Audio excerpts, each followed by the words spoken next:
Welcome back to Down the Track. We are approaching the much anticipated ICC T20 World Cup. And with that, we decided that we'll start a series of SWOT analysis where we'll be dissecting the squads in this World Cup, in this T20 World Cup, which is being hosted in the UAE. It's going to be a fascinating tournament, plenty of exciting teams and players to participate. In this episode, we will start off with Australia. We'll be looking at their squad. As you can see on the screen, we'll have it up for you. You can go through that squad. Very experienced squad. I think the biggest strength, if you look at it, is the experience. The core players have been playing together over the 4 or 5 years in different formats. The likes of Pat Cummins, Warner, Steve Smith, Aaron Finch, Hazelwood, Stark, Maxwell. All these guys have played together over the last 4 or 5 years. Toynes as well. So there's plenty of experience, and this team has played together. So they know each other's strengths and weaknesses, and they're a very experienced unit. They'll know how to handle pressure situations. The issue is that they've never won the T20 World Cup, Australia. This is not their best format. Even when they had the likes of Hayden and Gilchrist, they weren't able to lift the trophy. And even now, they've struggled in the T20 World Cup. I think they only reached one final where they lost to England. But apart from that, it's been a poor show at the T20 World Cup. So they'll want to make things right. They have plenty of talent. Positive is the form of Glenn Maxwell. He's been outstanding in the recently concluded IPL. And it's very important because he's got these runs in the same venue where the World Cup is going to be played, right? In Dubai, Sharjah, and Abu Dhabi. His average was 40.7. He scored 407 runs. And the way he played spin, even if you look at particularly that game against Sunrisers, the way he played Rashid Khan. Rashid Khan is one of the best spinners in the world right now. Everyone was struggling against him. And especially on that pitch, he was sweeping the wall well, playing through the offside as well, taking out the reverse sweep. And his form will be key. He's a guy who can change the game in the middle order. He provides that glue as well. And it gives the openers, the likes of Fincher and Warner, the license to go aggressive because they know Maxwell is there. And he can be a prudent finisher as well. I think it's not just, he is a finisher, but also, he can take the game from the scruff of his neck, score a big 50-60 and put the pressure on the opposition. And he's always looking to score, right? And if he's in this kind of form, it'll be difficult for bowlers to try and stop him. The worry is the form of David Warner. He has not had a great IPL. But I'm sure he'll be coming into this and trying to prove everyone wrong. I saw his interview the other day.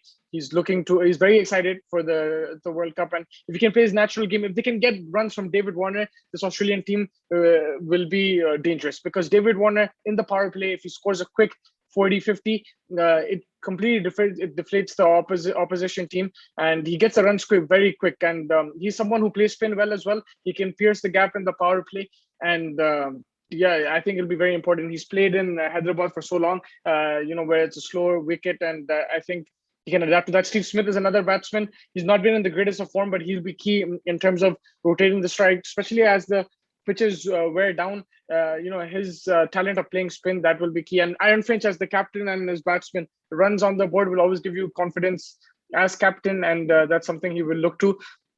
In the all-rounders, they do have, Maxwell is considered an all-rounder. They have Mitchell Marsh in the wings. They have Marcus Toynes there. So, and then keeper Wade. And they've also got a new inclusion, Josh Inglis, who's a keeper. I don't know if he's going to play from the start, but they do have some options there. Ashton Agars as well. He can bat and bowl. And it gives you that spin option. So there's plenty of all-rounders there. And it's just about clicking. I think how do these all-rounders perform? I think Stoinis and Mitchell Marsh can really mix up their pace. They can be effective with the ball. And with the bat, it's about getting those big hits, but also playing sensible. Not every ball will go. We saw Stoinis in the game against KKR. He looked a bit rusty because he's coming out of an injury, and maybe they'll go with Mitchell Marsh initially. But either one, I think they'll fit that system. And it's about batting smart and bowling smart as well. Tying up one end, trying to pick up a couple of wickets, bowl those variations. That's what the all-rounders will look to do. In the bowling, it's very experienced bowling. I think only one thing is that they're missing an out-and-out fast bowler. I know Mitchell Stark you could put him in that category when he's on top form. We saw recently he's not got the same pace. Even when he does get the pace, he doesn't get the line length right. But hopefully he can prove everyone wrong. And if Mitchell Stark is on fire, then it's all very difficult to get him away. And we've seen Dubai pitches in particular being conducive to pace. So maybe like Jai Richardson or Meredith would have been a good option just to have in the squad if they want to try him now. I'm not saying in place of Mitchell Stark, but maybe in place of Kane Richardson, they could have gone with that. But I think if Stark can hit his full gear, then that will be really good. The positive is that these guys have been well rested.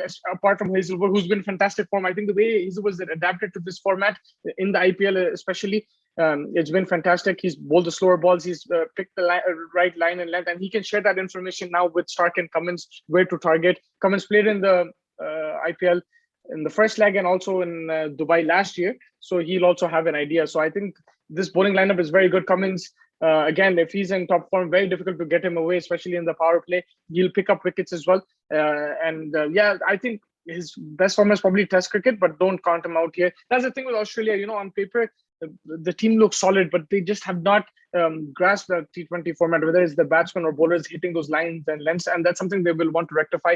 Adam Zampa is going to be key. He's going to be the main bowler picking up wickets, leg spin, with that googly as well, causing problems for the batsmen and getting wickets in the middle overs. That's something that Australia will bank on. His form will be very important. So for me, Adam Zampa is the player to watch out for, the key player with the ball, with the bat. I'm going to go with Glenn Maxwell just because of his form, and Warner as well. But Adam Zampa will play a key role.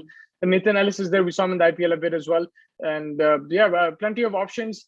If you, my ideal 11, if everyone is fully fit and everything, I would go with Aaron Finch as opener, with David Warner, Steve Smith, 1 down, 2 down Maxwell, 3 down, I'm going to go Stoinis, 4 down Matthew Wade, then Ashton Agar, Cummins, Stark, Hazelwood, and Zampa to provide the bowling. Ashton Agar can bat as well, and so can Cummins. So that's a good batting order. Stark can also hit a few sixes here and there. So I think up until Stark, they have really good batting, and everyone can contribute from in that lineup. And the reason why I went Stoinis, I just feel that Mitchell Marsh is, I think you can go either Mitchell Marsh or Stoinis. Mitchell Marsh has actually been in really good form.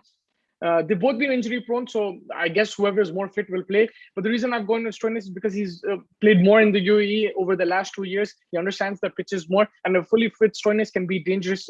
He can play the big shots. He'll provide Maxwell that support in the middle order. He can also play the finishing role. And he's flexible. He can bat 1 down as well. So can Mitchell Marsh. They're flexible. They can bat 1 down as well, depending on what the target is and what the strategy for the game is. But the reason I'm going Stoinis over Mitchell Marsh initially is just because he's played a couple of years in Dubai and he has that experience, whereas Mitchell Marsh has missed the IPL in the last 2 years. So that's why I'm going to go with him. Although Mitchell Marsh, we saw against West Indies, he was in pretty good form. So yeah, that's my ideal 11 for Australia. If you look at the group, that they have West Indies, they have South Africa, they have England, and then they have a couple of qualifying teams who have not been confirmed yet because the qualifiers are starting right now in Oman, and that's going to be going on. But if you look at that, it's going to be difficult. It's going to be difficult for them because West Indies is a lethal team in the T20 World Cup. England as well, very dangerous. They play very aggressive cricket. Australia do have a chance because they do have players and stuff. They do have a bowling attack which can put these kind of teams under pressure. And against these teams, it's about picking up wickets quickly. And because they're going to look to attack you, it's about putting wickets and then putting their bowling attack under pressure. Against West Indies, there's no Narayan there, so Australia can put pressure on their bowling attack. Hayden Walsh Jr. can be put under the pump. Their fast bowlers can be put under the pump. Against England, same thing. There's no Jofra Archer there. There's no Ben Stokes. So putting the bowlers under pressure, that's where the batsmen will be key, Maxwell and Warner. So if they can put these two teams, their bowlers under pressure, they will have a chance. Against South Africa, I do fancy Australia. South Africa have a good bowling attack, but I think Australia, overall, if you just look from batting to bowling, they have a more flexible and solid squad than South Africa. So I'm expecting them to beat South Africa. In T20, you never know. They might lose to South Africa and beat West Indies and England. But I think they do have a chance here. It's not as one-sided as people might think that West Indies are favorites because they won the World Cup, or England because they won the 50-over World Cup. It's not like that. Australia do have a chance. My prediction for them, it's I don't know, man. It's not going to be easy, but I'm probably I'm gonna back them for the semifinals just to be a bit different because I think everyone's going England and West Indies. I'm just gonna back back Australia here and see if they can go because they have a very experienced squad, and in pressure situations sometimes that just is what helps. That's the difference there. And with England missing a couple of big players, Australia can take advantage of that. They have their full squad. Even against the West Indies, they can put their bowling. There's no Narayan there. They can put them under pressure. So that's why I'm going to back Australia. My prediction is that they're going to reach the semifinals with the win the T20 World Cup. Maybe not, but top 4 finish. That's what I am predicting. I can be completely wrong, but I'm just going with that. Just looking at the opposition, looking at their own strengths and everything. The thing is about the spinners as well, right? Ashton Agar and Zampa, how they play will be a major impact. If they don't take wickets and stuff, it'll put the other bowlers under pressure. But I just feel overall they can.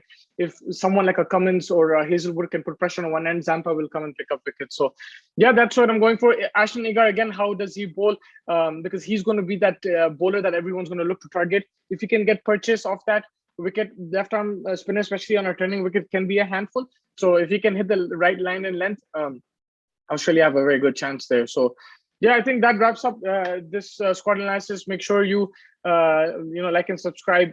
Also give your thoughts in the comments on who you think will perform for Australia and where you think they will finish in this T20 World Cup, what their chances are, what their strengths and weaknesses are. And I think that wraps it up. Thank you so much for joining me. Stay tuned for the rest of the SWOT analysis for all the other teams. And until then, take care.